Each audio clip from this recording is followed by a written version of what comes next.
Hi viewers, welcome to the channel.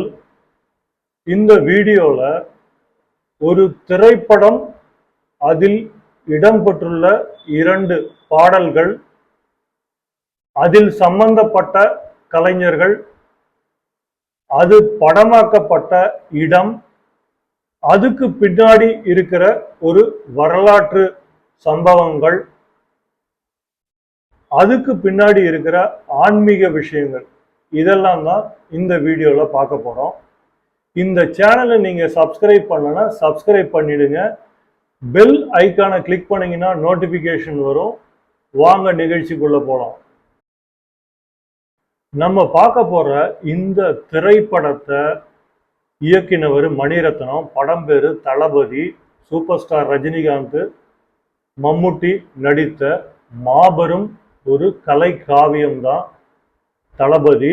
Mahabharata கதையில வர கேரக்டர்ஸை ஒரு இன்ஃப்ளூயன்ஸா எடுத்து பிணையப்பட்ட ஒரு திரைக்கதையில எல்லாருமே நடிச்சு இத்தனை வருஷம் ஆன பிறகும் இந்த படம் ஒரு கல்ட் கிளாசிக்கா இருக்குதுன்னா அதுக்கு மணிரத்னம் முழு முதற் காரணம். இளையராஜா, சந்தோஷ் சிவன், ரஜினிகாந்த், மம்முட்டி, சோபனா, பானுப்பிரியா, ஜெய்சங்கர், அரவிந்த் சாமி, நாகேஷ் போன்ற பல பேர் இதுல நடிச்சிருந்தாங்க.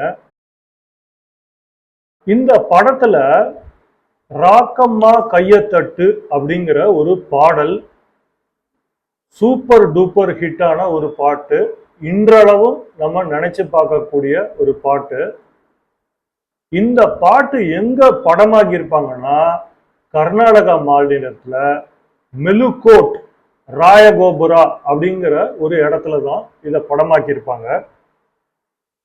இந்த மெலுகோட்ன்ற கன்னட வார்த்தைக்கு மெலு கோட், மேலே இருக்கும் கோட்டை அப்படிங்கிறது தான் இதுக்கு அர்த்தம். பெங்களூர்ல இருந்து மைசூருக்கு போகும்போது மைசூருக்கு முன்னாடியே ஒரு 50 கிலோமீட்டர் முன்னாடியே இருக்கிற இடம் தான் இந்த ராயகோபுரா மெலுகோட். மாண்டியா மாவட்டத்துல இது இருக்கு. இந்த மெலுகோட்ல செலுவ நாராயணசாமி கோவில் இருக்கு. இந்த கோயிலும் ஒரு சின்ன குன்று மலை மேலதான் அமைஞ்சிருக்கு. அது இல்லாம யதுகிரி அப்படிங்கிற ஒரு திருநாராயணபுரம் அப்படிங்கிற கோயிலும் இந்த பகுதியில் அமைஞ்சிருக்கு. இந்த பகுதியில தான் இந்த தளபதி படத்தோட ராக்கமா கையத்தட்டு என்ற பாடல் படமாக்கப்பட்டது. பல நாட்கள் இரவு நேரத்துல சுந்தரம் மாஸ்டர் மற்றும் பிரபுதேவா போன்றவர்களோட நடன அமைப்புல ராக்கமா கையத்தட்டு சந்தோஷ் சிவன் அற்புதமா லைட்டிங் பண்ணி இந்த பாட்டை படமாக்கி இருப்பாரு. அது மட்டும் இல்லாம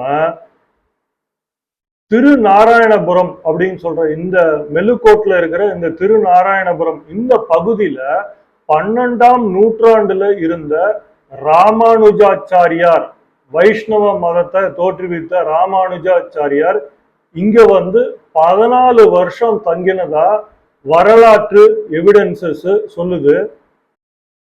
இந்த மெலுகோட்டுல 2 பழைய காலத்து கோவில்களும் ஒரு சமஸ்கிருத லைப்ரரியும் நிறைய படிக்கட்டுகள் அமைச்சு கீழே இறங்கி ஒரு பெரிய குளமும் இந்த மெலுகோட்ல அமைஞ்சிருக்கு.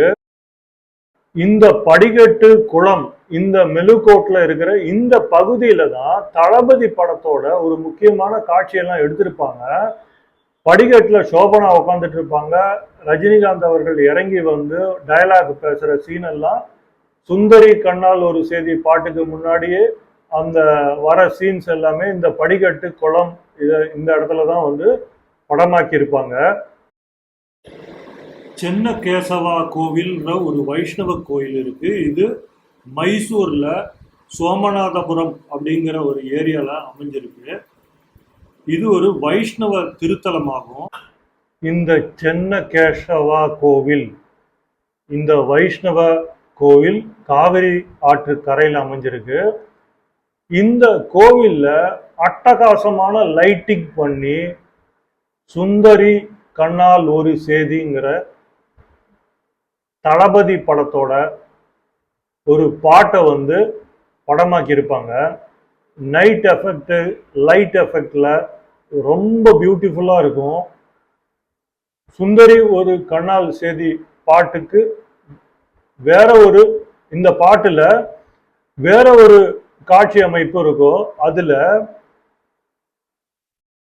ஜப்பானிய இயக்குனர் அகிரா குரோசாவாவோட சாமுராய் படத்தை பார்த்து அதனால இன்ஃப்ளூயன்ஸ் ஆன மணிரத்னம் அது மாதிரி ஒரு போர்க்கள காட்சியை வச்சிருப்பாரு. ஏராளமான குதிரைகளை வச்சு அதை ஷூட் பண்ணியிருப்பாங்க. அந்த சண்டை காட்சி, அந்த போர்க்கள காட்சியை ஊட்டியில எடுத்திருப்பாங்க. ஆனா சோமநாதபுரம் கோவில்ல வந்து சுந்தரி ஒரு கண்ணால் சேதி அந்த பாட்டோட ஒரு பகுதியை மட்டும் சோமநாதபுரத்துல அந்த கோவில்ல காமிச்சிருப்பாங்க. அகிரா குரோசாவாவோட சாமுராய் பட அந்த இன்ஃப்ளூயன்ஸ்ல கொண்டையெல்லாம் வச்சு ஒரு ஜப்பானிய போர் இளவரசன் மாதிரி ஒரு காஸ்டியூம்ஸ் எல்லாம் போட்டுட்டு ரஜினி வந்து வர்றது எல்லாமே இந்த படத்துல வந்து ஒரு ரொம்ப சிறப்பா அமைக்கப்பட்டிருக்கு. இதுக்கு எல்லாமே வந்து சந்தோஷ் சிவனோட ஒளிப்பதிவும் ஒரு முக்கியமான காரணம், இளையராஜாவோட இசையும் காரணம். இத்தனை ஆண்டுகள் ஆனாலும் தளபதியோட இந்த ஒவ்வொரு காட்சியும் அதற்காக டைரக்டர் மெனக்கட்டதும் நமக்கு வந்து இப்பயும் பார்க்கும்போது கண்கூடா தெரியுது. இதை ஜஸ்ட் உங்க கூட நான் ஷேர் பண்ணணும்னு நினைச்சேன். அதான் வந்து இந்த வீடியோ கிரியேட் பண்ணேன். நம்மளோட அடுத்த வீடியோல வேற ஒரு தகவலோட உங்களை நான் சந்திக்கிறேன். Until then, bye.